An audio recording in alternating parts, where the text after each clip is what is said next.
कभी कभी घर से निकलते वक्त बोला गया एक छोटा सा झूठ पूरे परिवार की रातों की नींद चैन खो देता है। एक माँ सोचती रह जाती है कि बेटा ट्यूशन से आता ही होगा। पिता हर गुजरती गाड़ी में बेटे का चेहरा तलाशता है। फोन की घंटी उम्मीद जगाती है और फिर वही सन्नाटा पूरे घर में फैल जाता है। आगरा के ताजगंज से सामने आई ये कहानी कुछ ऐसी है। 11वीं में पढ़ने वाला 16 साल का एक छात्र 8 अगस्त की शाम से ट्यूशन जाने की बात कहकर निकला था। उसके पास से करीब 3000 रुपए थे और साइकिल भी थी। परिवार को क्या पता था कि घर से निकला उसका बेटा सीधे 12 दिन की तलाश, बेचैनी और सवालों के सफर का बात पता चलेगा। वक्त बीतता गया, शाम से रात हो गई और अगले दिन बेटा नहीं वापस आया। परिवार ने तलाश शुरू की, रिश्तेदारों से पूछा, दोस्तों से पूछा, परिचितों के यहाँ पता लगाया गया, लेकिन कोई सुराग नहीं मिला। आखिरकार पिता पुलिस के पास पहुंचे और यहीं से शुरू हुई वो कहानी और उसकी परतें खुली, जिसमें एक शिक्षिका का नाम सामने आया। पुलिस की शुरुआती जांच में पता चला कि छात्र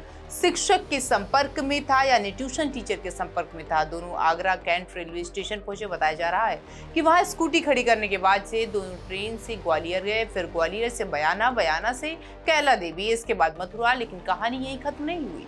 मथुरा के बाद दोनों के रास्ते अलग अलग हो गए। पुलिस के मुताबिक छात्र दिल्ली पहुंच गया, जबकि शिक्षिका मथुरा में रुक गई। 12 दिन तक बेटा परिवार से दूर रहा। घर घर तलाशते रहे, परिवार उसे गली गली और रिश्तेदारों के बीच में तलाश रहे थे। उसकी लोकेशन आखिरकार दिल्ली में मिली। उधर शिक्षिका ने भी पुलिस को अपनी मथुरा में होने की जानकारी दी। इसके बाद पुलिस टीम वहां पर पहुंची। 16 साल के छात्र को बरामद कर लिया गया। शिक्षिका को मथुरा थाने में लाया गया। लेकिन सबसे बड़ा सवाल अभी बाकी है, आखिर 16 साल का छात्र घर से क्यों निकला? शिक्षिका उसके साथ क्यों थी? दोनों ग्वालियर, बयाना, कैला देवी और मथुरा होती हुई दिल्ली तक कैसे पहुंचे?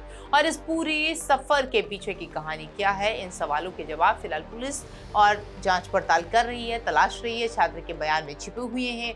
पुलिस छात्र का मेडिकल करा रही है, उसके बयान दर्ज करने की तैयारी कर रही है। इसीलिए अभी किसी रिश्तेदार या घटना का नाम लेना, लेकिन अंतिम निष्कर्ष निकालना थोड़ी सी जल्दबाजी होगी। इस मामले के पीछे एक बड़ा सवाल जरूर खड़ा हो रहा है कि देश में इतने बच्चे आसानी से घर की नजरों से कैसे किनारे हो जाते हैं। एनसीआरबी के आंकड़े बताते हैं कि साल 2024 में देश में 1,47,175 बच्चे लापता हुए हैं। इनमें से 98,826 बच्चों को ट्रेस किया गया है, लेकिन साल के अंत तक 48,349 बच्चे अनट्रेस हुए। उत्तर प्रदेश की तस्वीर और चिंता बढ़ा देने वाली है। 2024 में उत्तर प्रदेश में 6,484 बच्चों के लापता होने के मामले सामने आए थे। इनमें से 4,868 बच्चों को ट्रेस किया गया, जबकि 1,616 बच्चे उस साल के अंत तक अनट्रेस रहे हैं।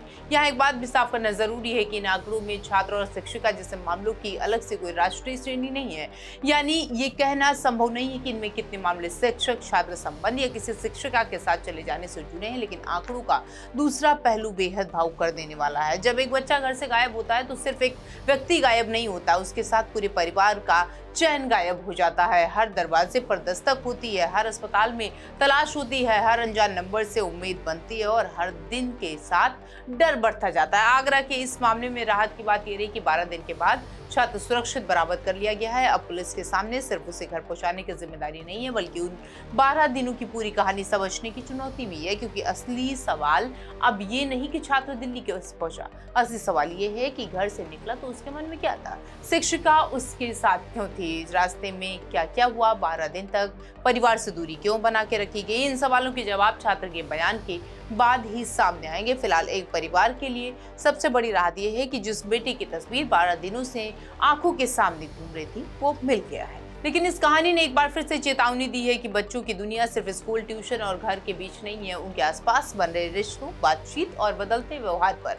नजर रखना भी पेरेंट्स को उतना ही जरूरी है। क्योंकि कभी कभी बच्चा घर से सिर्फ ट्यूशन के लिए निकलता है, लेकिन परिवार को पता देर से चलता है कि वो किस सफर पर निकल चुका है। तो आगरा की ये खबर सामने जब आई, जहाँ पर कहा जा रहा है कि एक बच्चा जो 11वीं क्लास में था, जो 16 साल का था, उसका उसी के ट्यूशन टीचर से कोई मामला था, उसके साथ वो दोनों फरार।